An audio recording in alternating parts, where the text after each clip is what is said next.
Iya, kembali lagi di NTV Sport di edisi atau di segmen Gocek Bro Marco bersama saya Marco juga. Dan kita tahu bahwa Piala Dunia sudah berlangsung sejak 27 hari lalu dan setelah 27 hari maksud saya kita akhirnya bisa rehat sedikit, mata kita bisa istirahat dulu. Dalam 2 hari ini tidak ada pertandingan sampai nanti dini hari ada jam 3 baru ada jam pukul 3 dini hari pertandingan antara Prancis dan Maroko. Nah, eh, 2 hari waktu untuk kita beristirahat bagi begadang mania. Ini waktunya untuk istirahat, jangan dipaksakan untuk begadang lagi, jaga kesehatannya karena kesehatan yang paling penting. Lalu apa yang bisa kita lihat dari perhelatan Piala Dunia 2026 hingga saat ini? Ada beberapa mungkin fakta yang menarik atau kejadian-kejadian menarik yang coba kita rangkum sedikit di edisi Gocek Bro Marco hari ini. Kalau kita lihat, ini adalah jadwal perempat final yang akan bertanding di Piala Dunia 2026, tapi kita akan lihat sedikit di sini statistik pertandingan. Kalau kita lihat ada statistik pertandingan di sini, ada jumlah gol 280 gol yang sudah tercipta sepanjang Piala Dunia 2026 hingga babak 16 besar. Jadi sudah ada 96 pertandingan dengan rincian 72 diantaranya adalah pertandingan yang berlangsung di fase grup, lalu ada babak 32 besar dan babak 16 besar. Sebentar lagi kita akan menyaksikan pertandingan untuk babak perempat final. Lalu kalau kita lihat di sini ada average golnya 2,92 gol per laga. Artinya dalam satu pertandingan tercipta 2,92 gol dan ini merupakan catatan terbaik sejak Piala Dunia 1970 yang ada di Meksiko. Dan wajar jumlah golnya cukup banyak karena memang jumlah pertandingannya untuk Piala Dunia 2026 juga cukup banyak karena diikuti oleh 48 tim. Jadi totalnya nanti ada 104 pertandingan. Jadi kini hanya menyisakan paling tidak 8 pertandingan lagi. Nah, kalau kita lihat pertandingan akan, apalagi yang menarik dari perhelatan Piala Dunia 2026 sejauh ini, tentu saja kita tahu bahwa sudah ada 4 pemain bintang yang harusnya last dance-nya itu berakhir sebelum musik berakhir. Yakni ada Neymar bersama timnas Brazil yang harus tersingkir, lalu ada juga Luka Modric bersama Kroasia, lalu ada juga Cristiano Ronaldo bersama timnas Portugal, dan masih ada satu lagi pemain lainnya untuk yang last dance-nya berakhir sebelum musik berakhir di Piala Dunia 2026. Mereka terpaksa pulang lebih awal. Ada Mohamed Salah terakhir yang kemarin tersingkir bersama Mesir. Lalu kalau kita lihat apalagi yang menarik dari Piala Dunia 2026, kita tahu bahwa ada satu kejadian yang memang membuat kita akhirnya berpikir bahwa sepertinya politik tidak bisa dipisahkan dari sepak bola. Karena kita tahu bahwa Donald Trump menghubungi Gianni Infantino untuk meminta review terhadap kartu merah Bolagun yang akhirnya disahkan atau disetujui, walaupun Gianni Infantino membantah bahwa itu ada pengaruh dari Donald Trump. Akhirnya Bolagun bisa tampil lawan Belgia walaupun akhirnya Amerika Serikat tetap kalah, dan kejadian ini menjadi pemutihan kartu merah kedua sepanjang sejarah Piala Dunia setelah 1962 yang lalu. Ada Garinca dari Brazil juga mengalami hal yang sama, kartu merahnya tidak mendapat hukuman larangan bertanding untuk laga berikutnya.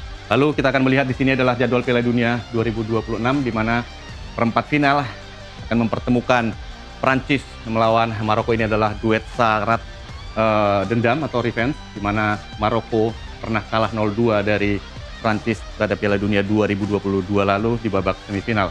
Lalu ada Norwegia versus Inggris yang akan berlangsung di Stadion Miami, Florida pada hari Minggu 17 Juli mendatang, di mana ini kita akan disuguhi ibarat sebuah pertandingan atau sebuah film perang kolosal zaman dulu saat Inggris akan membawa pulang kembali sepak bola ke tanah kelahirannya, akan dihadang oleh para serdadu Viking bersama Erling Haaland dan kawan-kawan, dan ini akan menjadi pertarungan yang sangat menarik untuk dinantikan. Lalu ada Spanyol lawan Belgia, ini adalah pertarungan dua tim yang memang cukup jauh berbeda. Spanyol diunggulkan sebagai juara di salah satu favorit juara di Piala Dunia 2026. Lalu ini ada satu pertarungan lagi terakhir di hari Minggu di tanggal 12 Juli pukul 8 waktu Indonesia Barat, Argentina versus Swiss, di mana ini adalah pertarungan antara anak emas FIFA katanya berhadapan dengan anak bawang, karena Swiss kita tahu berjalan tidak terlalu meyakinkan di Piala Dunia 2026 ini, dan Argentina tentu saja sangat diunggulkan untuk bisa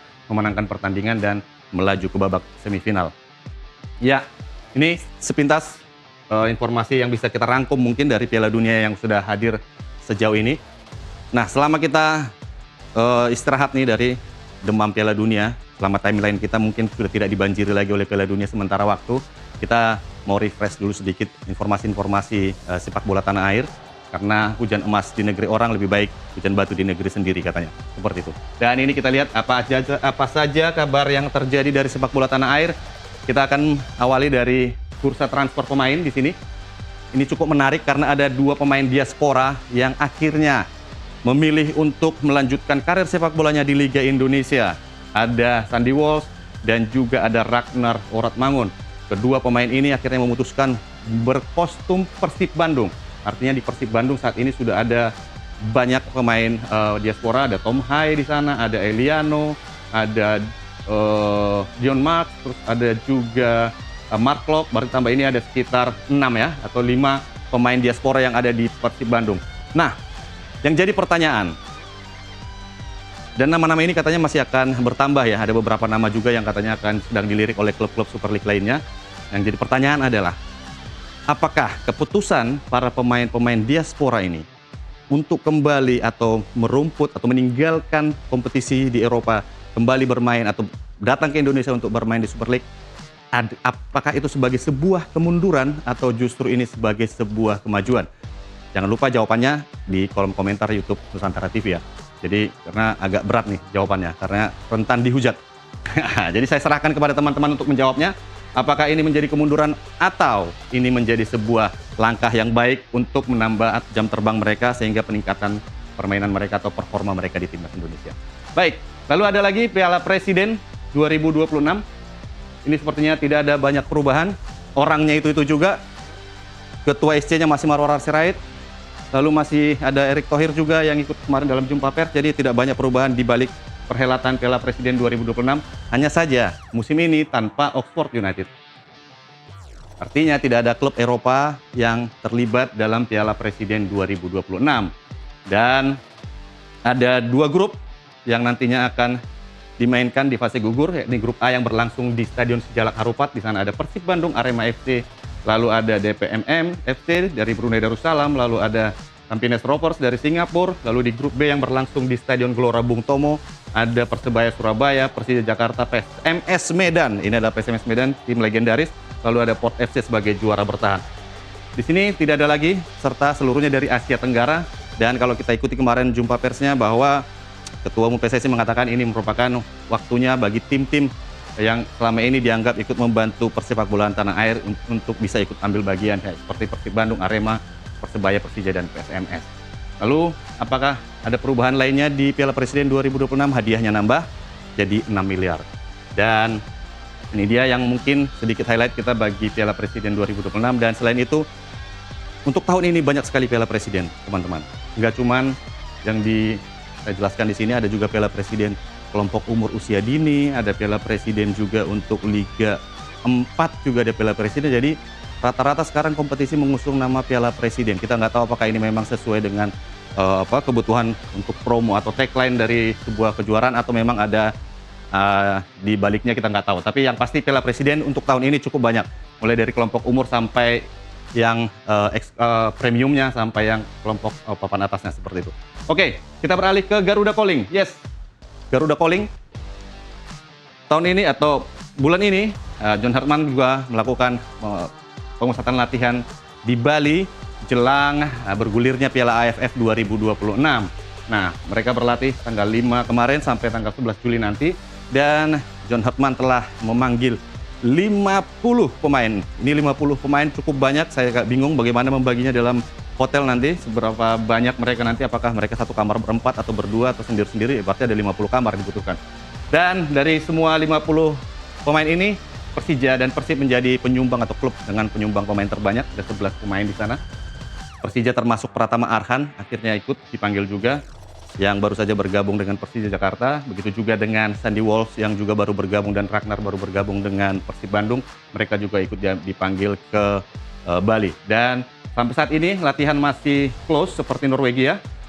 Masih menunggu kapan latihan timnas akan dibuka untuk wartawan dan kita bisa melihat bagaimana perkembangannya. Dari 50 ini nanti, jadi 50 ini akan diseleksi lagi untuk menjadi skuad inti dari Piala AFF 2026 yang akan berlangsung berlangsung pada bulan ini. Kita tahu kita bergabung di grup A bersama Kamboja, Singapura, Timor Leste, dan Vietnam. Dan ya, ini untuk sementara kabar-kabar atau highlight dari kabar Liga Tanah Air atau sepak bola tanah air.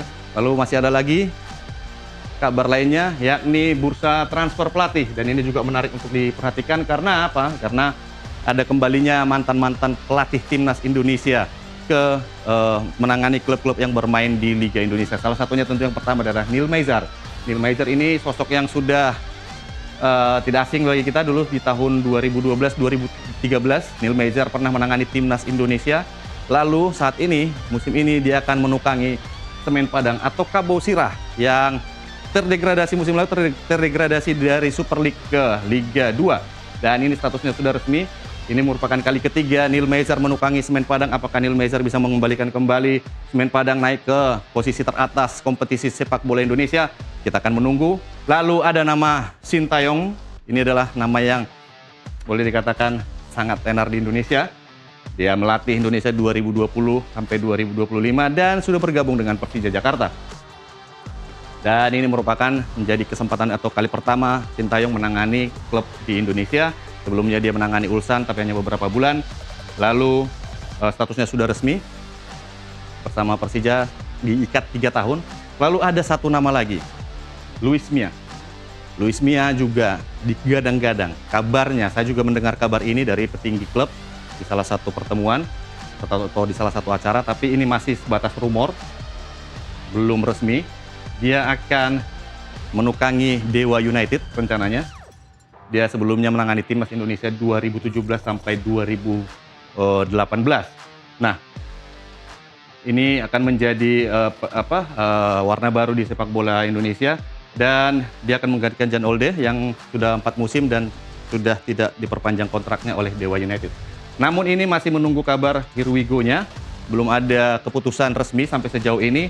Namun apabila ini Luis Mia akhirnya jadi menukangi Dewa United, artinya ada 3 mantan pelatih timnas Indonesia yang menukangi klub di Indonesia.